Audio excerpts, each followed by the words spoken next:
ታሪካችን የሚጀምረው በጥንታዊ ቻይና ውስጥ ነው።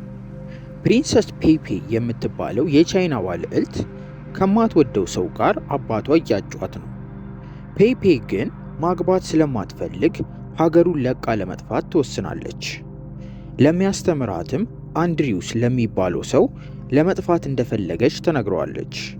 እሱም ይዟት ሊጠፋ ሲል ይህንን ሲሰማ የነበረው የንጉሱ አገልጋይ የሆነው ቾን ለማስቆም ቢሞክርም ፔፔ ጋር የመጠጋት መብት ስላልነበረው ምንም ማድረግ ሳይችል ይቀራል።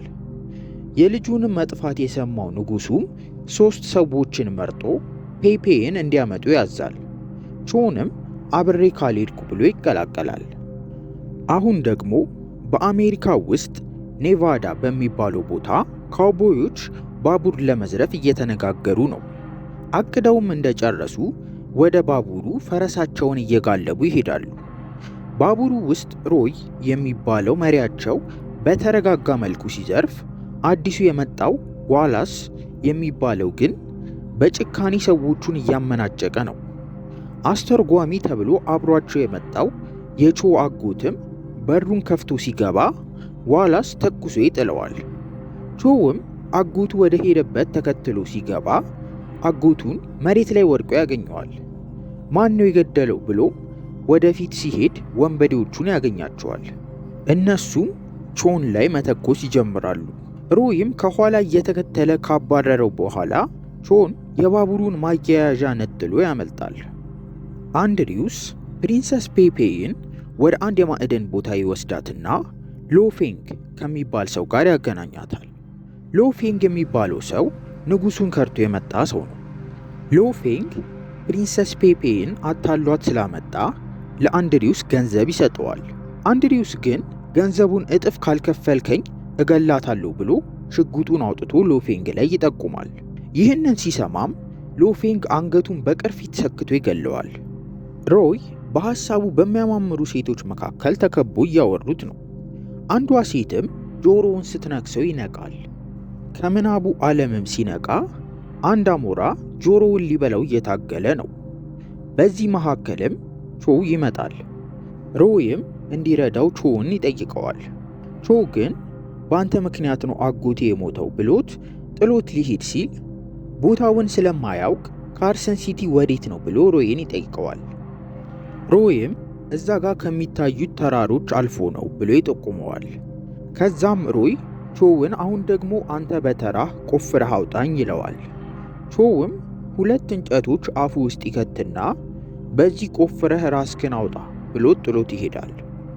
ቾው ተራራውን አቋርጦ ወደ አንድ ወንዝ ዳርቻ ይደርሳል። እዛም የሆኑ ሬድ ኢንዲያኖች አንዲትን ልጅ ፈረስ ላይ ሆነው እያባረሯት ያያል። ቾውም ድንጋይ ወርውሮ አንዱን ከፈረሱ ይጥለዋል። ሌላኛውን ደግሞ ተወርውሮበት ከፈረሱ ፈጥፍጦ ይጥለዋል። ከሁለቱ ሬድ ኢንዲያኖችም ጋር እየተደባደበ ያለ ሌላ 2 ሬድ ኢንዲያኖች በፈረስ ይመጣሉ። ይህንንም ሲያይ ቾ እየሮጠ ወደ ጫካው ይሄዳል። ሰዎቹም በመጥረቢያቸው ሊመቱት ሲል እየተሽከረከረ ያመልጣል። ከዛም አራቱም አንድ ላይ ሲመጡበት መሬት ላይ ያገኘውን አጥንት ያነሳል። ይህንን ሲያዩም ሬድ ኢንዲያኖቹ እየሮጡ ይጠፋሉ። እሱም አጥንቱን ጥሎ ወደ ኋላው ሲዞር ተራራው እንዳለ ፈረስ ላይ በሆኑ ሬድ ኢንዲያኖች ተሞልቷል። ቾውም ልጅቷን እንዳይጎዳት ከኋላው አድርጎ ሲከላከል ልጅቷ ከኋላው ትወጣና አባቷ ወደ ሆነው አንድ ፈረስ ላይ ወዳለው ሬድ ኢንዲያን ቺፍ ትሄዳለች። እናም ለአባቷ ቾው ብቻውን 4 ሰዎች ሊያጠቋት ሲሉ እንዳዳናት ትነግረዋለች። ቺፉም ከሩቅ ያየውና ምን ሆኖ ነው ግን ቀሚስ ያደረገው ይላል። ቺፉም ልጁን ስላዳናት ቾውን ወደ መንደሩ ይወስደውና እራትም አብረው መብላት ይጀምራሉ። ቾው ግን ካርሰን ሲቲ የት ነው እያለ ቺፉን ማስጨነቅ ይጀምራል።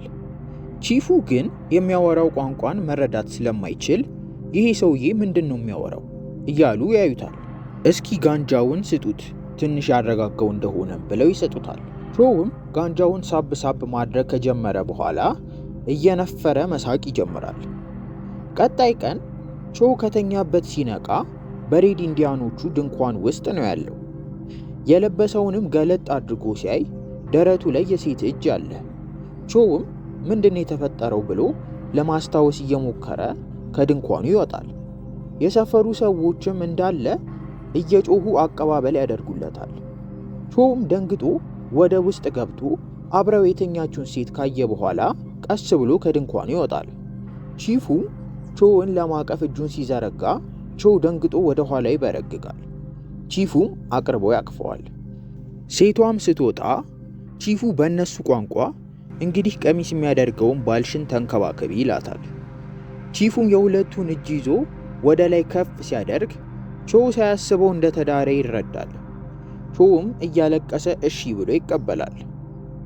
የሰፈሩም ሰዎች ፈረስ ሰጥተው ቾውን ከባለቤቱ ጋር ይሰዱታል። ቾውም ወደ አንድ ከተማ ሲደርስ የአካባቢው ሰው እንዳለ በአለባበሱ ስለተገረሙ ቆመው ያዩታል። ቾውም ወደ አንድ ባር ይገባና ወደ አስተናጋጁ ሄዶ ካርሰን ሲቲ የት ነው ብሎ ይጠይቀዋል። አስተናጋጁም አላውቅም ብሎ ጥሎት ይሄዳል። ቾው ከፊት ለፊት ያለውን መስታወቱን ሲያይ ፊቱ በቀይና በነጭ ቀለም ተቀብቷል። ቾውም ከጎኑ ያለውን ሰውዬ መጠጥ እጁን እየነከረ ፊቱን ማጽዳት ይጀምራል። ፊቱን ካጸዳም በኋላም ከመስታወቱ ጀርባ ሮይን ሲያየው ወደሱ ይሄዳል። ወደ ሮይ ሊደርስ ሲልም ሰዎቹ አመናጭቀው ወደ ውጪ ይወረውሩታል። ቾው ግን እንደገና ወደ ውስጥ ገብቶ ካስወጡት ሰዎች ጋር እየተደባደበ ያለ ሮይ እግር ስር ይወድቃል። ለሮይም የተሳሳተ አቅጣጫን የሰጠኸኝ ይለዋል። ሮይ ደግሞ አንተም እንጨትን የሰጠኸኝ ብሎት እያለ ቾው እጁን ሲጎትት የተደበቀ ካርታ ከእጁ ይወጣል። አብረውት ሲጫወቱት የነበሩት ሰዎችም ሲያጭበረብራቸው እንደነበረ ይገባቸውና ከሁለቱም ጋር ጠብ ይጀምራሉ። ቾውም ምንም ባላጠፋው የጠቡ ተካፋይ ይሆናል። ከብዙ ትርምስ በኋላም ሁለት ሰዎች መጥተው መሳሪያቸውን ወደ ላይ ተኩሰው ግርግሩን ካስቆሙ በኋላ ሮይና ቾውን ወደ እስር ቤት ያጉሯቸዋል። ቾውም እስር ቤት ውስጥ አውጡኝ እያለ እየጮኸ አላስቀምጥ ይላል። ሮይም ዝም እንዲል ይነግረዋል። ቾይ ግን ፕሪንሰስ ፔፔን ካላገኘ ማረፍ እንደማይችል ይነግረዋል። እናም ፔፔ እንዴት እንደተወሰደችና የወሰዷትም ሰዎች በ4 ቀን ውስጥ እሷ ነፃ እንድትሆን ወርቅ እንዲያመጡ ብለዋቸዋል። ሮይም ወርቅ የሚለውን ቃል ሲሰማ እሱም ተነስቶ ልቀቁት እያለ መጮህ ይጀምራል። እስር ቤቱንም ለማምለጥ እየሞከሩ እያለ ቾው አንድ ሐሳብ ይመጣለትና የለበሰውን ልብስ አውልቆ ልብሱ ላይ መሽናት ይጀምራል። ሮይም ምን እያደረገ እንደሆነ ሲጠይቀው ቾው እርጥብ ልብስ ጠንካራ ነው ብሎት የእስር ቤቱን ብረት ቀዳዳውን ለማስፋት ይታገላል። ከብዙ ትግልም በኋላ ብረቱ ስለተጣመመ ሁለቱም ሾልከው ይወጣሉ። በውጭ ደግሞ የቾው ሚስት የእስር ቤቱን ግንብ በገመድ አስራ ስትጎትተው ተደርምሶ ይከፈታል። የእስር ቤቱም ጠባቂ ምንድነው ብሎ ሲገባ እነ ሮይ ከጎን ተደብቀው ቁልፉን ይወስዱበታል። የቾው ሚስትም ባዘጋጀችላቸው ፈረስ ወጥተው አካባቢውን ለቀው ይጠፋሉ።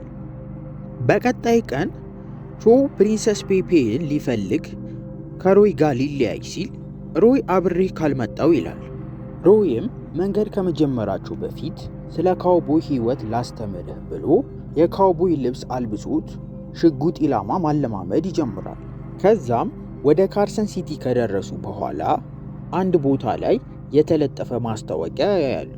የማስታወቂያውም ወረቀት የሚለው መንግስት ተፈላጊ ናቸው ብሎ የእነሱን ፎቶ ለጥፏል። እነሱም ምስላቸውን እያዩ ይደሰታሉ። ትንሽ እንደሄዱም ከሩቅ ቺፍ ማርሻል የሚባለውን ሰውዬ ሮይ አይቶ ቾውን እየጎተተ ወደ አንድ ቤት ይዞት ይገባል። ማርሻል ተፈላጊ ስለሆኑ እነሱን ብሎ ነው የመጣው። ማርሻሉም እጃችሁን ወደ ላይ አድርጋችሁ ውጡ ይላቸዋል። ቾው ግን ተፈላጊ ተብሎ የተለጠፈውን ማስታወቂያ ስላልገባው ቆይ ላውራቸው ብሎት ይወጣል። ሲወጣም በግራ በቀኝ እየተኮሱ እንዲገባ ያደርጉታል። ቾውም ለምንድን ነው የሚተኩሱት ሲል ሮይ ምክንያቱም ተፈላጊ የሆንን ወንጀለኞች ስለሆንን ነው ይለዋል።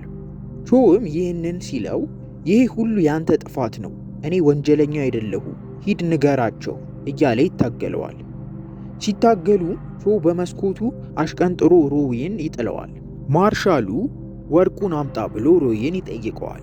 ሮይም አላውቅም ወርቅ የት እንዳለ ሲል ማርሻል የተሳሳተ መልስ ብሎ ሊተኩሱበት ሽጉጡን ሊያወጣ ሲዘጋጅ ሮይ እኔ ሽጉጥ አልያዝኩም፣ ያልታጠቀ ሰው ላይ መተኮስ አትችልም ሲለው ቾ ውስጥ ያለውን የሮይን ሽጉጥ ይወረውርለትና ለክብርህ ተዋጋ ይለዋል።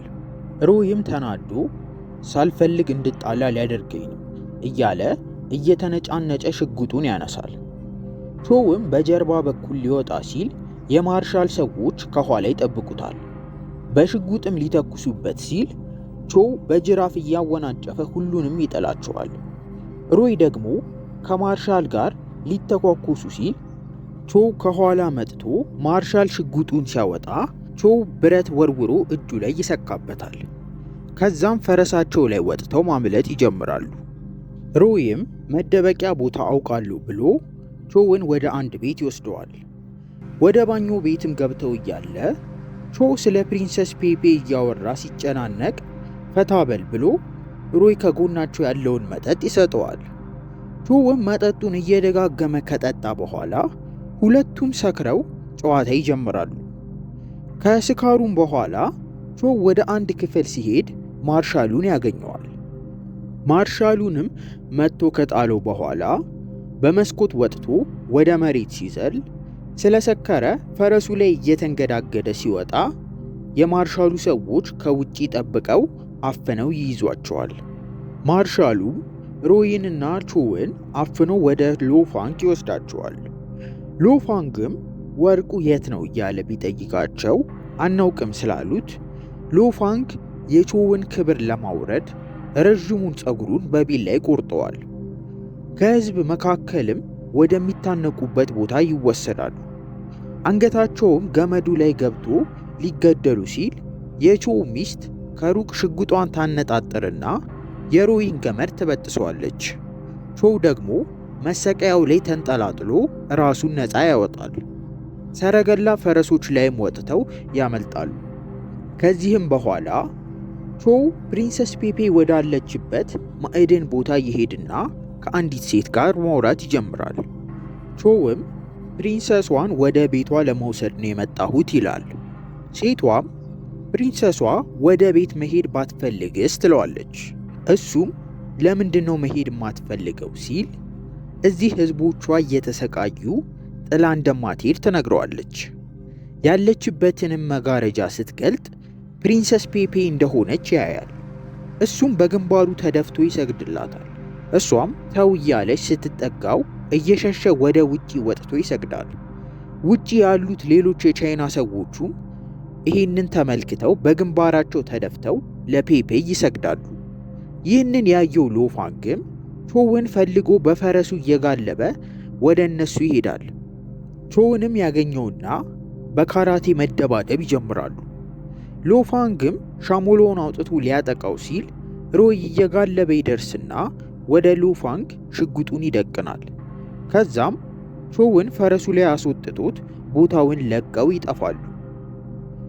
ሶስቱ በንጉሱ የተላኩት መልእክተኞችም ፕሪንሰስ ፔፔን ለመውሰድ እንደተስማሙ ወርቅ አምጥተው የሎፋንግ እግር ስር ይዘረጉለታል።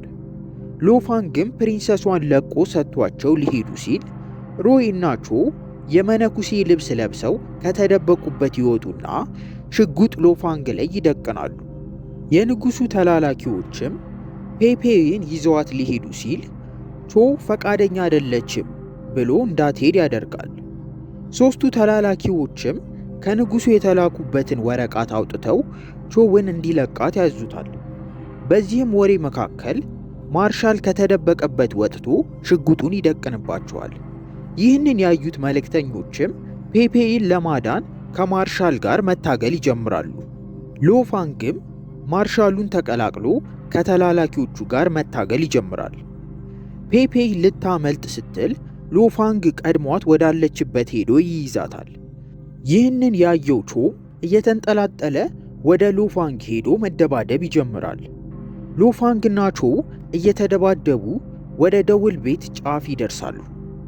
በድብድባቸውም መካከል ቾ የደወሉን ገመድ አንገቱ ላይ ጠምጥሞ ደወሉ ወደ ላይ እንዲሳብ አድርጎ አንቆት እንዲሞት ያደርጋል። ሮይ ደግሞ ከማርሻል ጋር የሽጉጥ ተኩስ መሃል ገብተው እያለ ሮይ ቀላዩን ሊጨርስ አንድ ስለቀረው ተደብቆ እያለ ማርሻል ደግሞ ሽጉጡ በቀላይ ሙሉ ስለሆነ እየተኮሰበት እያለ ሮይ ያለችውን አንድ ቀላይ ሲተኩስ በእድል ሆኖ የማርሻሉን ደረት መጥቶት ይወድቃል።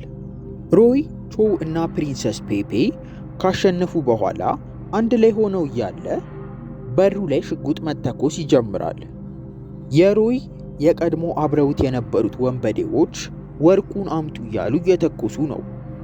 ሮይ እና ቾውም እነሱን ለመጋፈጥ እየጮሁ ሲወጡ ወንበዴዎቹ እጃቸውን ወደ ላይ አድርገው ይጠብቋቸዋል። ሮይም ምንድነው ብሎ ወደ ኋላ ሲዞር ሬድ ኢንዲያኖች ከኋላ ቦታውን ሞልተውታል።